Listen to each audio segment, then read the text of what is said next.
Okay mga boss, magandang hapon no. So ngayon ipi-flex natin yung aking broodcock na i-out. So ito yung tatay ng mga brood stag ko na Black Spartan. So ito po siya. Authentic po ito mga boss, wingman and ligban intact, Tata Ray Briones. So ayan po.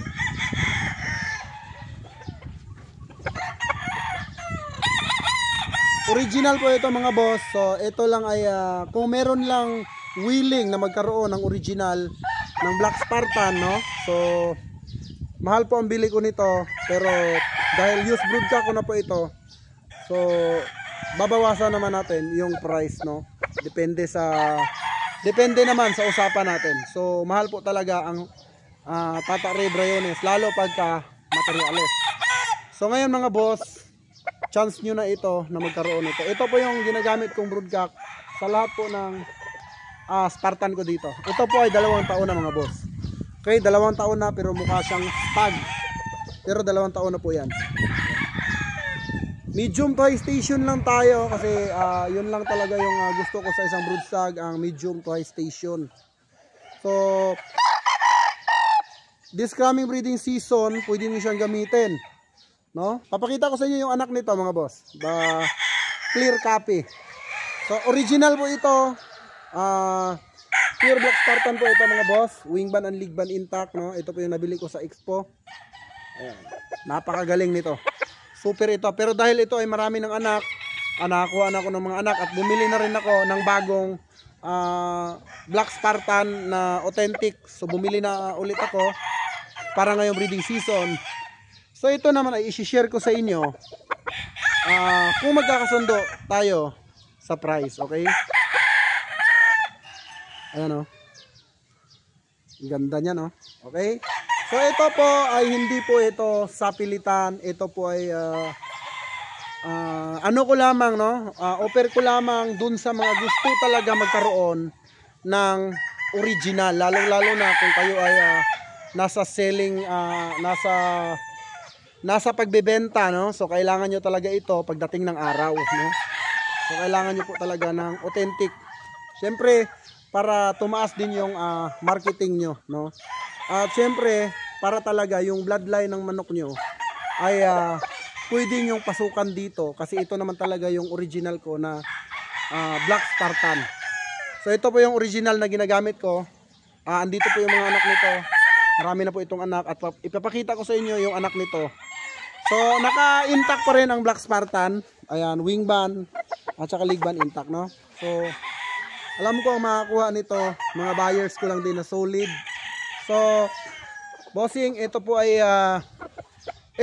talagang hindi pang benta. Kumbaga ito ay tulong ko lamang dahil babawasan po natin kung magkano po yung bili ko nito dun sa Expo, kasi ito po ay class A na brood stag, no? So babawasan lang natin siguro mga 20% to 30% ang ibabawas natin dun sa price, no?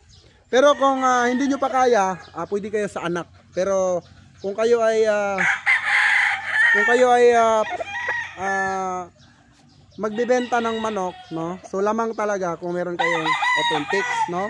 Pero syempre kung sa F1 lang ay depende din yan kung gaano kaganda yung manok mo. Pero lamang pa rin talaga kung meron kang broodcock, no? So ito pwede pa itong gamitin ng 2 taon to 3 taon. Okay? 3 years. Siguro mga 1 year bawiin nyo na to mga boss. Kasi ito hindi naman ito presyong ano talaga, yung ano talaga, yung original niya. So hindi yun yung presyo nito na ibibigay ko sa inyo dahil ito ay gamit ko na.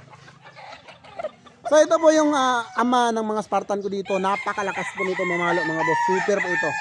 So tara, wala nang paligoy-ligoy, pakita natin yung mga anak niya. So mga boss, ito yung anak niya. Ayan po. Clear copy talaga, pati sa mata, sa paa, clear copy. So ito po yung anak niya. So kung hindi mo naman afford yung original na Black Spartan, pwede ka dito sa anak, kasi kung ano yung nananalaytay na dugo ng ama, andito po yan.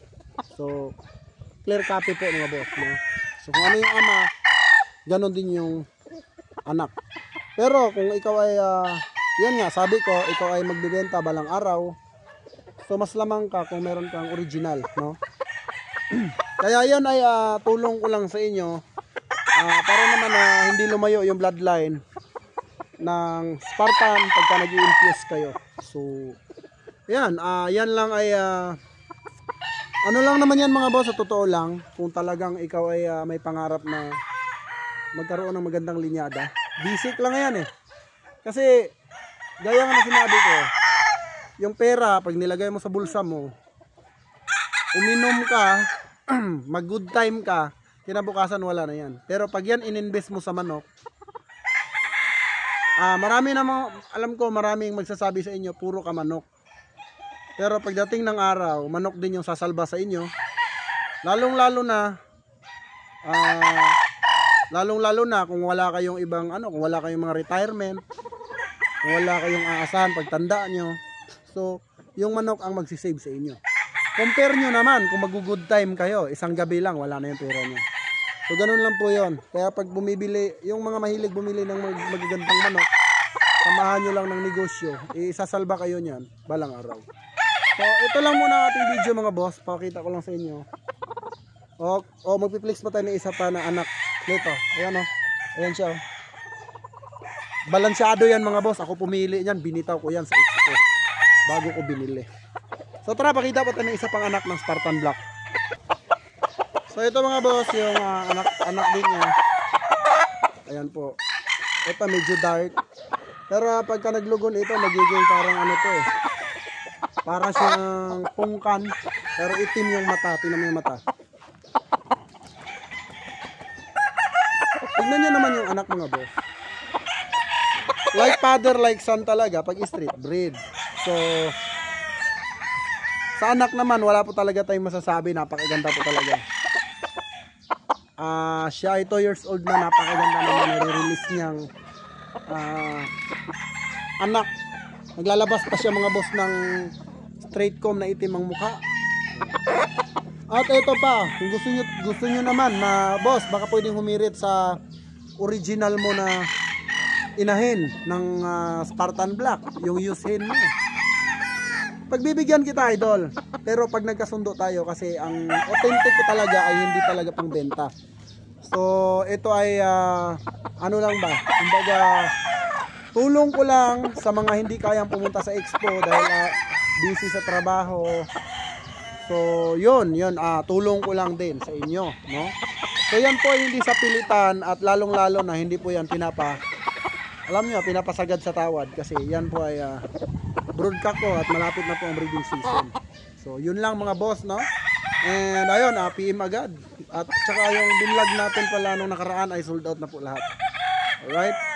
So yun lang mga boss.